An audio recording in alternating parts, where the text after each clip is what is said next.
दोस्तों, स्वागत है आपका आज की कहानी में। आज की कहानी है सौतन। रज्जो के जब 2-3 बच्चे मर गए और उम्र ढलती चली तो शामू का प्रेम उससे कुछ कम होने लगा और दूसरे ब्याह की धुन सवार हुई। आए दिन रज्जो से बकझक होने लगी। शामू एक न एक बहाना खोजकर रज्जो पर बिगड़ता और उसे मारता और अंत को वह नई स्त्री ले ही आया। इसका नाम था कमला। चंपई रंग था, बड़ी बड़ी आँखें और जवानी की उम्र। पीली कुशांगी रज्जोबला इस नवयौवना के सामने क्या जंचती। फिर भी वह जाते हुए स्वामित्व को जितने दिन हो सके अपने अधिकार में रखना चाहती थी। गिरते हुए छप्पर को धूनियों से संभलाने की चेष्टा कर रही थी। इस घर को उसने मर मर कर बनाया है, उसे सहज ही में नहीं छोड़ सकती। वह इतनी बेसमझ भी नहीं थी कि चुपचाप घर छोड़कर चली जाए और कमला राज करे। एक दिन रज्जो ने शामू से कहा, मेरे पास साड़ी नहीं है, जाकर ला दो। शामू उसके एक दिन पहले कमला के लिए अच्छी सी चुनरी लाया था। रज्जो की मांग सुनकर बोला, मेरे पास अभी रुपया नहीं है। रज्जो की साड़ी की उतनी चाह न थी जितनी शामू और कमला के आनंद में विघ्न डालने की।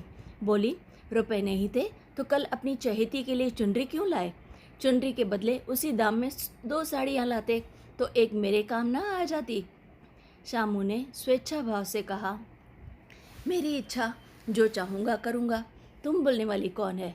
अभी उसके खाने खेलने के दिन है। तू चाहती है उसे अभी से नोन तेल की चिंता में डाल दूँ? यह मुझसे न होगा। तुझे ओढ़ने पहनने की साध है तो काम कर। भगवान ने क्या हाथ पैर नहीं दिए?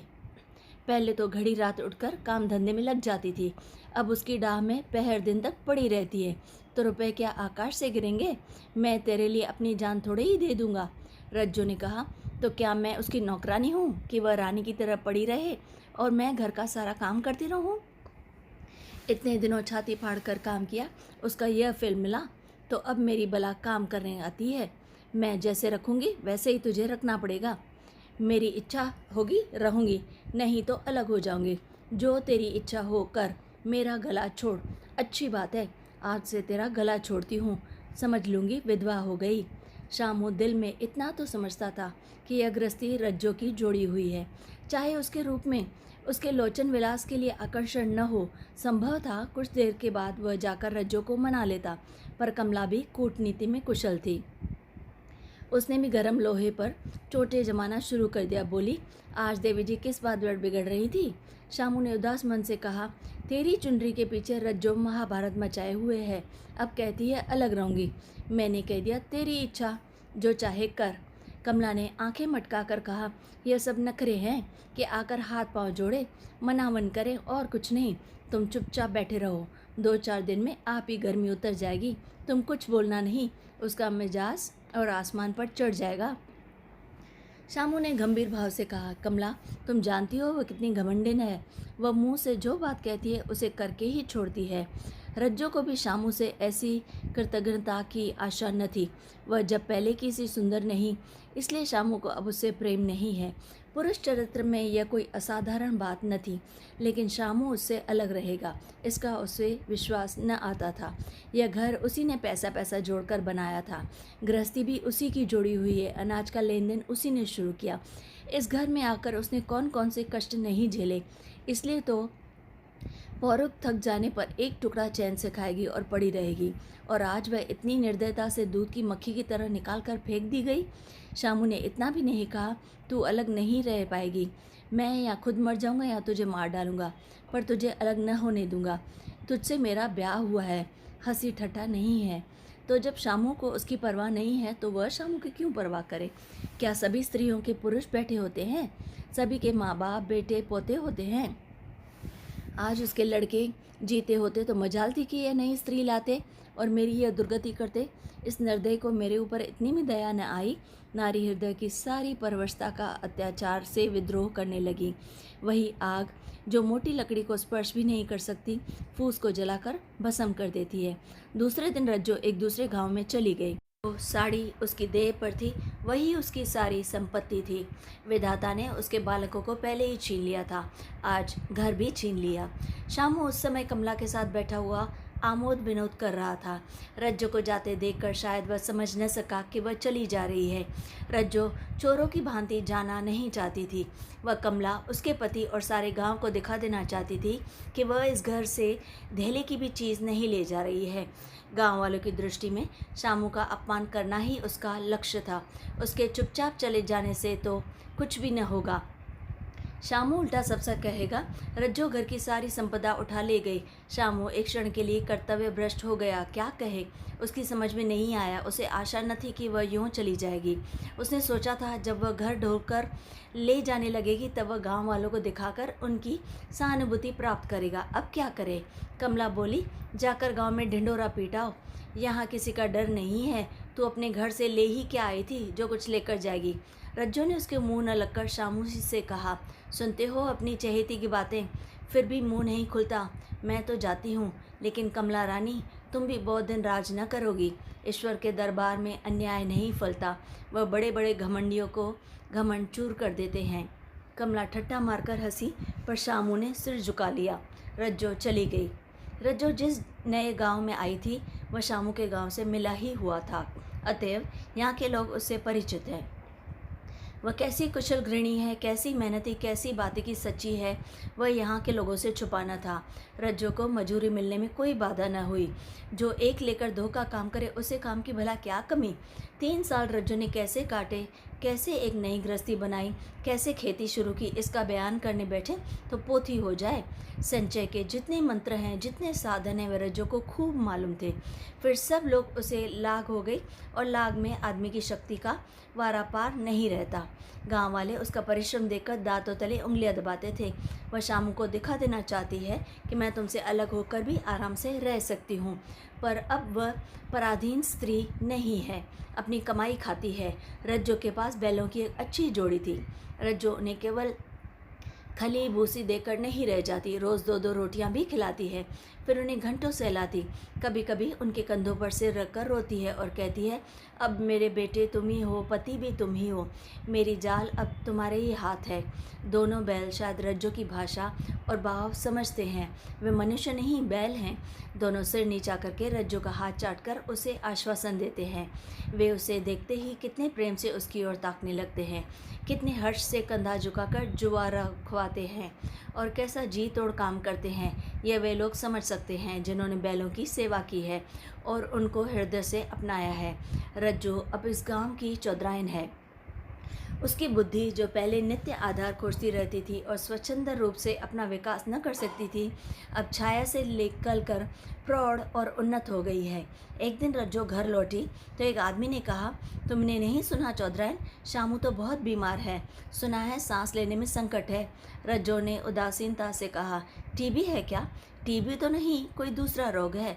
बाहर खाट पर पड़ा था। मैंने पूछा, कैसा है शामू? तो रोने लगा। बुरा हाल है, घर में एक भी पैसा नहीं है दवा दारू के लिए। कमला के एक लड़का हुआ है, वह तो पहले भी काम धंधा न करती थी और अब तो लड़क कोरी है। कैसे काम करने आए? सारी मार शामू के सिर। और फिर गहने चाहिए, नई दुल्हनिया यूँ कैसे रहे? रज्जू ने घर में जाते हुए कहा, तो जैसा करेगा आप भोगेगा। लेकिन अंदर उसका जी न लगा। वह एक क्षण में फिर बाहर आई। शायद उस आदमी से कुछ पूछना चाहती थी और उस अंदाज से पूछना चाहती थी कि मानो उसे कुछ परवाह नहीं है, पर वह आदमी चला गया था। रज्जो ने पूर्व पश्चिम जा जाकर देखा, वह कहीं न मिला। तब रज्जो द्वार के चौखट पर बैठ गई। इसे वे शब्द याद आए जो उसने 3 साल पहले शामू के घर से चलते समय कहे थे। उस वक्त जलन में उसने वह श्राप दिया था। अब वह जलन न थी, समय ने उसे बहुत शांत कर दिया था। शामू और कमला ही हीनावस्था अब ईर्ष्या के योग्य नहीं, दया के योग्य थी। उसने सोचा, शामू को सांस की बीमारी है तो अवश्य उसकी दशा अच्छी न होगी। कुछ ऐसा मोटा ताज़ा तो पहले भी न था, बीमारी ने तो बिल्कुल ही धुला डाला होगा। फिर इधर खेती बाड़ी में भी टोटा ही रहा, खाने पीने को भी ठीक ठाक न मिलता होगा। पड़ोसी की एक स्त्री ने आग लगाने के बहाने आकर पूछा, सुना शामू बहुत बीमार है, जो जैसा करेगा वैसा पाएगा। तुम्हें इतने बेदर्दी से निकाला कि कोई अपनी बैरी को भी न निकालेगा। रज्जो ने टोका, नहीं दीदी, ऐसी बात न थी। वे तो बेचारे कुछ बोले ही नहीं। मैं चली तो सिर झुका लिया। कमला के कहने में आकर वह चाहे जो कुछ कर बैठे हों, यों मुझे कभी कुछ नहीं कहा। किसी की बुराई क्यों करूं? फिर कौन मर्द ऐसा है जो औरतों के बस नहीं हो जाता? कमला के कारण उनकी यह दशा हुई है। पड़ोसिन आग न मांग मुंह फेर कर चली गई। रज्जो ने कलश और रस्सी उठाई और कुएं पर पानी खींचने चली गई। बैलों को सानी पानी देने की बेला आ गई थी, पर उसकी आंखें उस रास्ते की ओर लगी हुई थी जो शामू के गांव की ओर जाता है। कोई उसे बुलाने अवश्य आ रहा होगा। नहीं, बिना बुलाए वह कैसे जा सकती है? लोग कहेंगे आखिर दौड़ी आई ना। मगर शामू को अचेत पड़ा होगा, फिर उसे कौन बुलाएगा? कमला को क्या गरज पड़ी है? कोई दूसरा घर कर लेगी, जवान है, 100 ग्राहक निकल आएंगे। अच्छा, वह आ तो रहा है। कुछ घबराया सा जान पड़ता है। कौन आदमी है? इसे तो कभी इस गांव में नहीं देखा, मगर उस वक्त से उस गांव कभी गई भी तो नहीं। 2-4 नए आदमी आकर बसे होंगे। बद्री चुपचाप कुएं के पास से निकला। रज्जो ने कलश जगत पर रख दिया और उसके पास जाकर बोली, शामू महतो ने भेजा है तुम्हें? अच्छा तो चलो घर, मैं तुम्हारे साथ चलती हूँ। नहीं, अभी मुझे कुछ देर है, बैलों को सानी पानी देना है, दिया बत्ती करनी है। तुम्हें रुपए दे दूँ, जाकर कमला को दे देना, कह देना कोई काम हो तो बुलवा भेजे। बद्री शामू को क्या जाने, किसी दूसरे गांव का रहने वाला था। पहले तो चकराया, फिर समझ गया। चुपके से रज्जो के साथ चला गया और रुपए लेकर चंपत हो गया। चलते चलते रज्जो ने पूछा, अब क्या हाल है उनका? बद्री ने अटकल से कहा, अब तो कुछ संभल रहे हैं। कमला बहुत रो धो तो नहीं रही है? रोती तो नहीं थी, वह क्यों रोएगी? मालूम होगा पीछे। बद्री चला गया तो रज्जो ने बैलों को सानी पानी किया, पर मन शामू की ओर ही लगा हुआ था। स्नेह स्मृतियाँ छोटी छोटी तारिकाओं की भांति मन में उदित होती जाती थी। एक बार जब वह बीमार पड़ी थी, वह बात याद आई। 10 साल हो गए, वह कैसे रात दिन उसके सिरहाने बैठा रहता था, खाना पानी तक भूल गया था। उसके मन में आया, क्यों न चलकर देख ही आवे। कोई क्या कहेगा? किसका मुंह है जो कुछ कहे? चोरी करने नहीं जा रही हूँ, उस आदमी के पास जा रही हूँ जिसके साथ 15-20 साल रही हूँ। कमला नाक सिकोड़ेगी, मुझे उससे क्या मतलब? रज्जो ने किवाड़ बंद किए, घर मजूर को सहेजा और शामू को देखने चली, कांपती झिझकती, क्षमा का दान लिए हुए। शामू को थोड़े ही दिनों में मालूम हो गया था कि उसके घर की आत्मा निकल गई है, और वह चाहे कितना जोर करे, कितना ही सिर खपाए, उसमें स्फूर्ति नहीं आती। कमला सुंदरी थी, शौकीन थी और फूहड़ थी। जब पहला नशा उतरा तो ठाएं ठाएं शुरू हुई। खेती की उपज कम होने लगी और जो होनी भी थी वह ऊटपटांग खर्च होती थी। ऋण लेने पड़ता था। इसी चिंता और शौक में उसका स्वास्थ्य बिगड़ने लगा। शुरू में कुछ परवाह न की, परवाह करके ही क्या करता, घर में पैसे न थे। अताइयों की चिकित्सा ने बीमारी की जड़ और मजबूत कर दी और आज 10-12 दिन से उसका दाना पानी छूट गया था।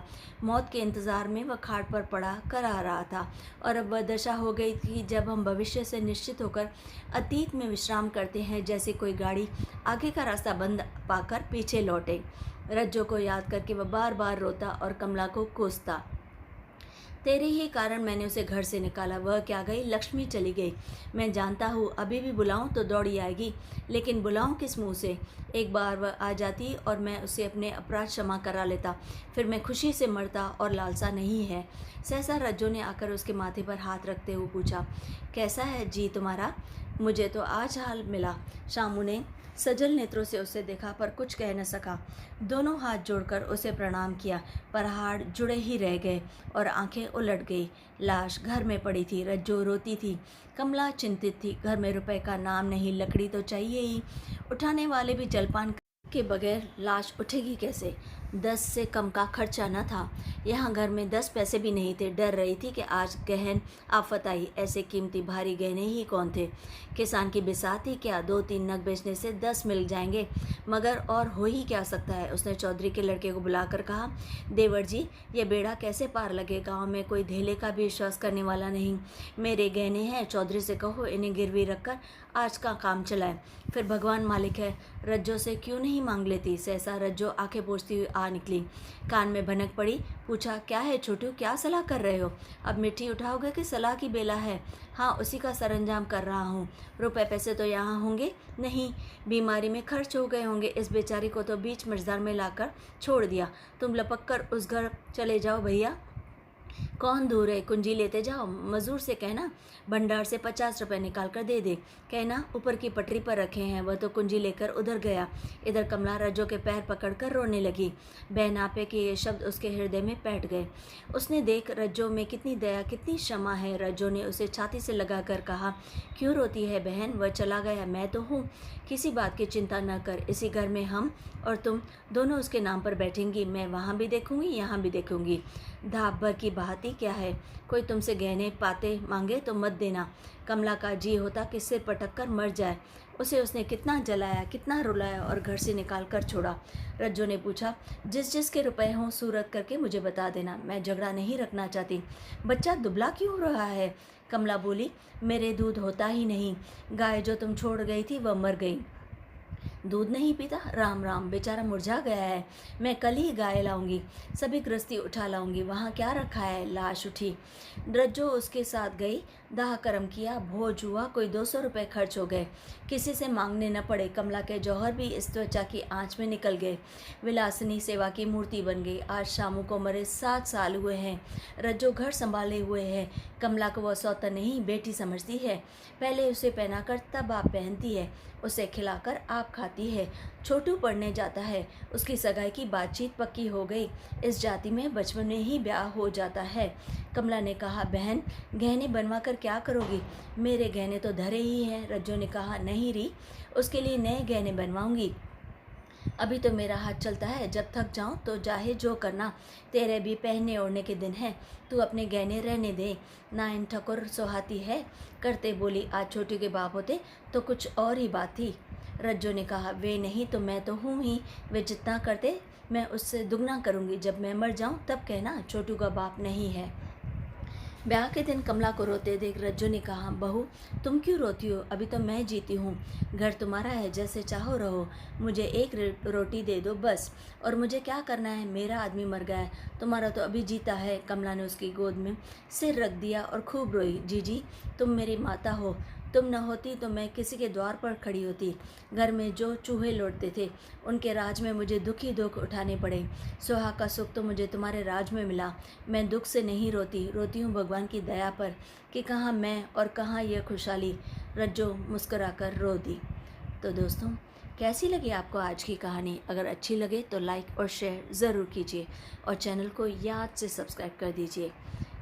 Like, share, subscribe.